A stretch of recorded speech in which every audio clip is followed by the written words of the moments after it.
Hello there, welcome to the Saroy channel. Thank you so very much for joining me this evening, wherever you are in the world. And I do hope that you're exceedingly well and that you've had a fabulous day and are about to settle down and enjoy a very comfortable evening and a lovely story about Bigfoot. And this one you're going to really enjoy because it's all about a grandfather's encounter with a Bigfoot.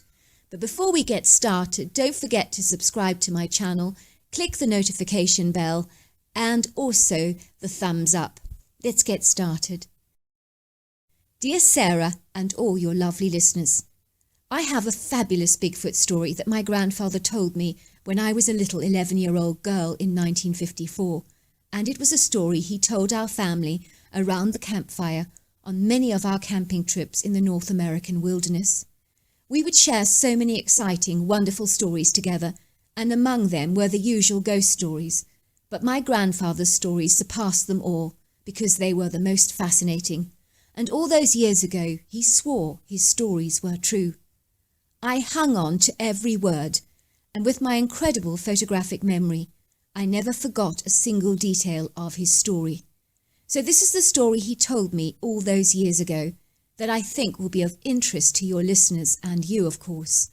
I am telling you the story the way it was actually told to me all those years ago, and also the questions I was to ask him. I am in no doubt that my grandfather developed a relationship with a family of Bigfoots. So this is his incredible story that I know you are going to just love. I was only a young boy. I must have been 12 at the time.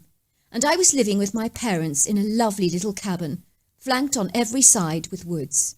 I loved to explore the idyllic countryside, and as I did not have any brothers and sisters to play with, my parents told me never to wander off too far, because there could potentially be wild animals around. I was told to be ever careful, wary and vigilant at all times. I spent hours around the creek, lifting up all kinds of rocks to see what lay beneath a stone. I would collect tadpoles and watch them develop into little frogs, and I was so intrigued by the progression and marvels of nature. I was fascinated by biology in every form, and I would literally spend ages watching insects and collecting all kinds of unusual bugs. And believe me, I collected some marvellous specimens. I would watch a pair of praying mantises copulating while the female was eating its partner's head during their physical consummation, and she devoured the rest of her partner's body in a ravenous impassion. I remember thinking what a poor deal the male actually had, and how if I was a male praying mantis, I would definitely stay well clear of any famished female. Copulation just simply wasn't worth the energy. One day as I frequented the woods where I loved to play, I was almost certain that something was watching me. I could feel steely eyes on me, and I could sense someone was there. But as I looked around, I saw absolutely nothing. I started to cross-examine myself, wondering why my imagination was in overdrive. Yet try as I might to push away those uneasy, awkward feelings, they kept resurfacing again and again and again. I was being watched. I was certain of it. But by who and by what? I wondered to myself. I retreated quickly from the woods because the feeling was so disconcerting and uncomfortable. And besides, I had to get back because I could hear my mother calling me to accompany her on her daily food shop. As we were in the baker's, ready to buy bread, I decided to try an experiment by staring at people when their backs were turned to me to see if anyone would notice. That way I would know whether the feelings I actually got in the woods were accurate and that something was watching me. I wondered if people could feel and tell if they were being watched. So that's what I did. I saw a young woman entering the shop holding her 5-year-old daughter's hand. I stared at the back of the woman's head, fixing my eyes on her brown bouncy curls. Surely, with my stares on the back of her head, she would not sense them, I thought. As she ordered her bread, she briskly turned around to look directly at me, and she looked decidedly uncomfortable. I knew she had felt my stares because she appeared to be fixing up her hair awkwardly looking suddenly very self-conscious. Her little girl turned around and stuck her tongue out at me a few times, and I returned the favour by sticking out my tongue and making a few ugly contorted faces at the little girl. She suddenly started to blurt out and to cry and to howl, and her mother shuffled out of the shop with a loaf of bread clutched under one arm and clutching her child protectively with the other. She glared at me as she tottered out of the baker's. I then saw a gentleman standing in another queue, and I stared fixedly at his shoes, and once again I saw him shuffling his feet uncomfortably as he sensed my fixed stares. Suddenly he said, "Son, is there something wrong with my shoes? I notice that you keep staring at them." "No, sir," I replied. "They're just very, very nice, that's all." "You think so?" he said, looking pleased. "I've never ever worn shoes that attracted so much interest before. I am pleased that you like them. I must remember the place I got them for future reference." I was now convinced that my experiment proved that you always know when someone is watching you. So something had definitely been watching me in those woods. But who and what, I wondered excitedly. One day it happened all over again. I was playing in the woods and I sensed something or someone was staring at me. And I knew without a shadow of a doubt that my instincts were 100% correct. After all, my experiment had proved that. I immediately went to look behind every single tree and every available hiding place, but there was nothing there. Then I turned my attention to looking into the trees, and as I looked up into an oak, I suddenly saw a little cute face staring back at me through the branches. But what was this creature, I wondered? I'd never encountered an animal like this before. The animal was about 3 foot tall and covered from head to toe with long auburn hair, only its face was completely hairless.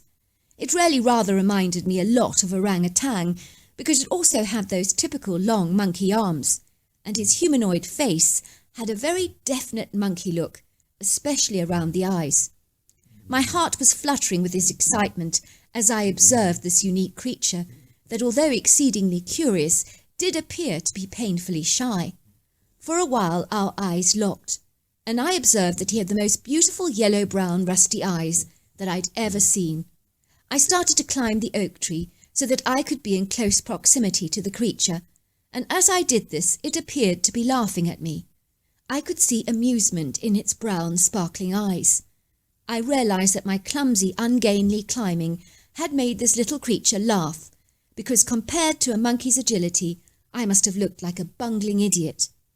Suddenly the little creature became consumed by confidence, seemingly overcoming its natural reticence, and it proceeded to show me how to climb up and down a tree properly, and so I tried to emulate it, but every time I did, the creature appeared to snort with laughter because of my cloddish manoeuvres. I grinned at the creature because I was beginning to realize how gawky and pathetic I looked. It was in that moment our friendship was born, and there was no turning back. It did not seem to matter that we were of 2 different species, although my friend did have extreme human-like qualities, like intelligence, humour, and a huge sense of adventure.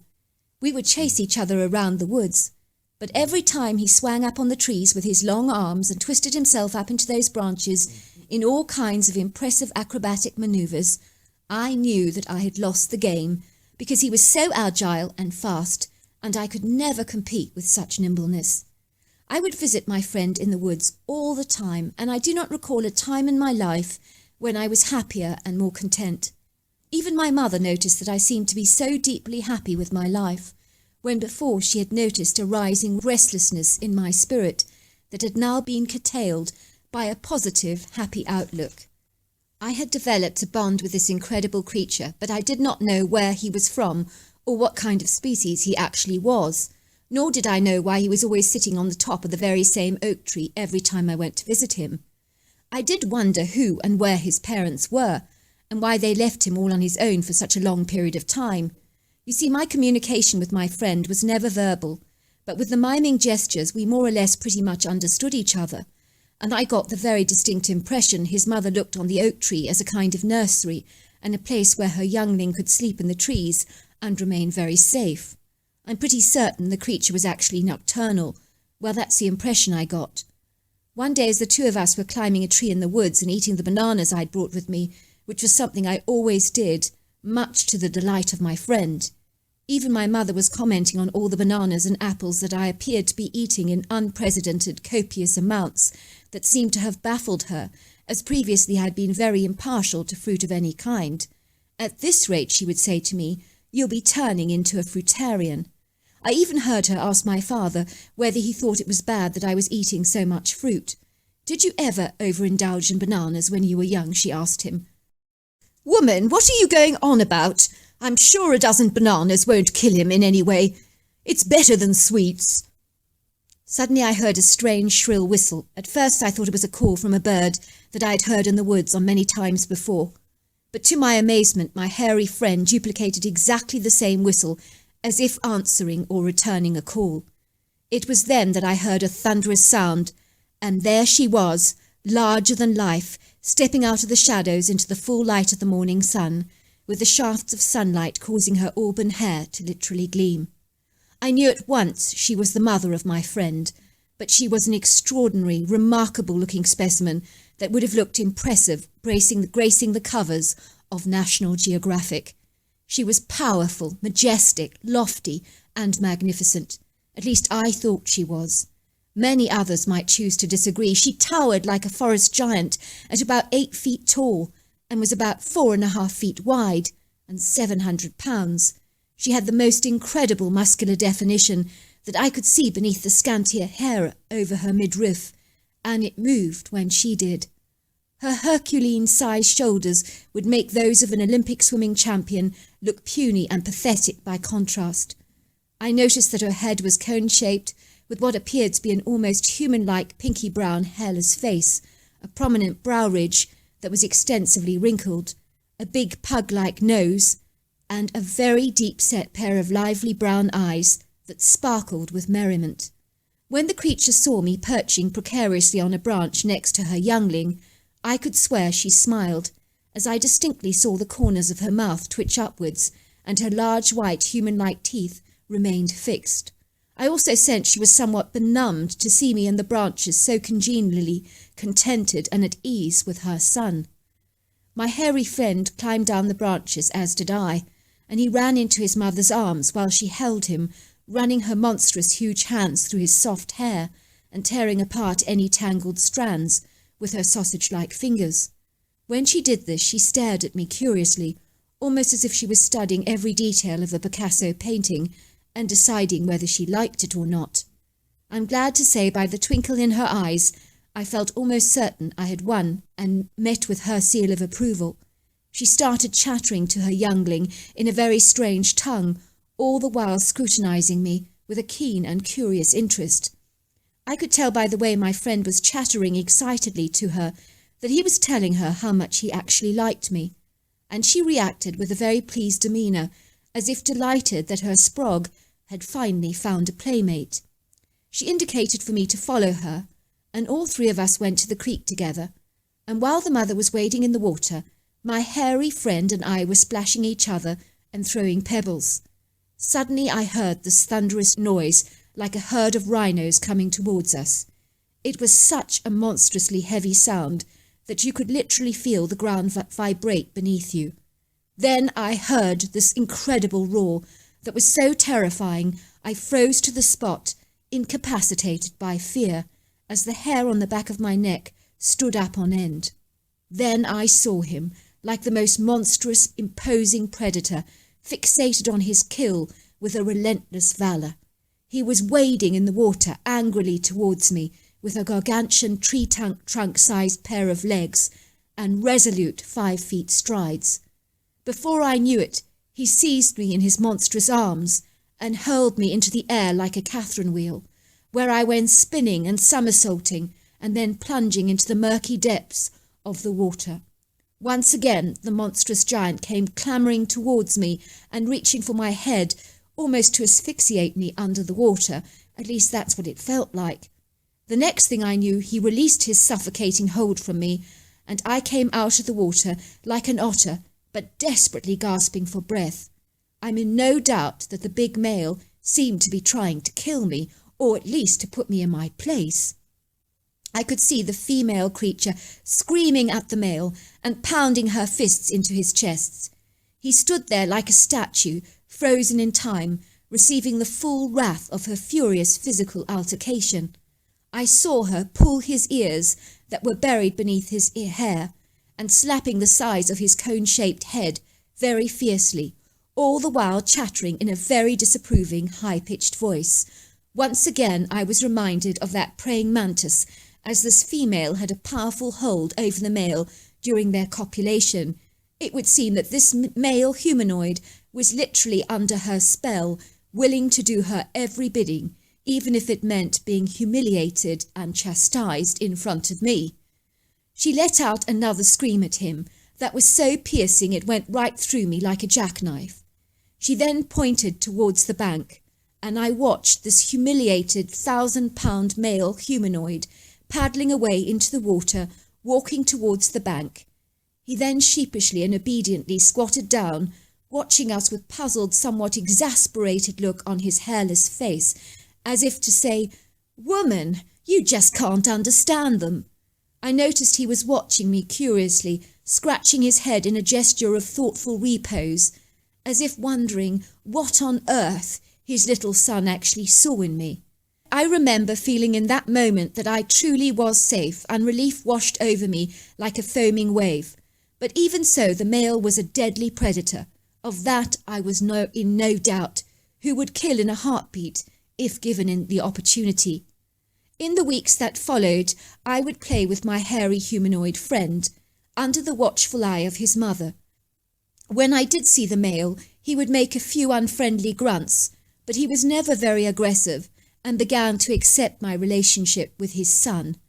One day when I went to play in the woods, the female humanoid ape and her son howled for a few moments, and that was a bit odd. And then they both gave me something. My friend gave me a collection of pretty birds' feathers, and the female gave an elk skin, and then out of the shadows came the male creature, who presented me with a pair of deer antlers. In that moment I knew they were leaving, probably because they never stayed in one place for very long. They all proceeded to tap me on the shoulders, and then they were gone. Years and years passed by, and then when I got into my early 30s, I saw my friend again. I could hardly believe it, but I recognized him immediately. This time he was a big male. He had become substantial in size, easily at over 1,000 pounds. He looked lofty, majestic, masterful, and beautiful. He was with a female at his side and a little youngling that I imagined was his child. He came out of the shadows to say hello, and it was a joyful reunion. I believe he was passing through and wanted to introduce me to his young family, and I could tell he was ecstatically happy. We spent the whole day at the creek, and it was like we became children all over again and forgot that we were adults and let go of that adult persona. Even the adult female lost her shyness and awkwardness and was overcome by childlike behaviour, and we were all splashing around in the creek together and throwing pebbles. After a while the creature became exceedingly hungry and started to fish with sharpened pieces of timber, and they were all efficient at catching fish, and even the little Bigfoot made me look like a prize buffoon, because when I tried to use a timber to strike a fish, I missed every time, much to the amusements of the Bigfoots, who were actually laughing at me quite a lot. They started to mimic my lack of coordination in various miming acts, and even I was laughing because it was clearly funny to watch. I was really incredibly clumsy. I took the creatures to my fire pit and proceeded to prepare a fire, and they watched in awe, making all kinds of animated, feverish grunting sounds, and when I finally lit the fire, they all went, "Ooh, ooh." I then proceeded to flavour the fish with seasoning and wrap it carefully in foil, and we cooked it and ate it. I think they loved how buttery the fish tasted, and the way the hot meal melted in their tongue. They ate everything apart, even the heads, only leaving behind the fish bones. I then cooked some beef patties and bacon on the grill, and they got very excited about the bacon and were grunting zealously. They revelled in the salty smoked flavour and the delicious smell, and they smacked their lips in ardent appreciation, and so we all relaxed by the fire, eating and observing the crackling yellow-orange flames, folding, bending and burning the coals and the timber, while we reposefully enjoyed the starry night. I had my guitar handy. I played the creatures some of my favourite songs, and they were enraptured by my music, and they were swaying their heads backwards and forwards as I sang. They were particularly fond of the B-minus notes, and my friend was tapping a piece of timber on a stone on the edge of the fire pit in time to my guitar. My Bigfoot friend finally got up, tapped me on the shoulders twice, as did the female and the youngling, and I watched them go, with tears flowing down my cheeks, because in my heart I knew I would never ever see them again. I felt that in my heart, that they were moving further afield and weren't coming into my part of the world again. How I sensed this and knew this I do not know. Near the fire pit I noticed a large set of antlers that my friend had left me as another present, that was to join the one that his father actually gave me. My grandfather pointed to 2 pairs of sizable antlers hanging on the wall, in prime position over the fire pit. I examined them both with my hands. They were the most sizable, impressive antlers that I have ever seen. Do you think the creature that killed the deer that possessed these antlers? I asked my grandfather. Of course, said my grandfather, sounding very proud. My friend grew to be a very colossal creature. I imagine he was a remarkable hunter, just like his father was. Why was the father so aggressive to you when he first saw you? I asked. He was probably just being protective towards his youngling, I imagine. They can be very dangerous creatures, especially when provoked, and they are exceedingly territorial. I watched my grandfather's eyes cloud over with tears. Oh dear, said my grandmother, handing my grandfather a tissue. Do not get him started on his hairy humanoid friend again, or you'll see the tears. Nothing else gets your grandfather more emotional than those stories from his childhood. So there you are. That was his amazing story. And I realized long after my grandfather's death that the creatures he encountered as a young boy were indeed Bigfoots. I was very lucky to inherit the huge antlers, the 2 pairs of them that now have pride of place on my own living room wall. So there you are. That's my story. Well, I just want to say thank you for that incredible story. And until next time, goodbye and good night.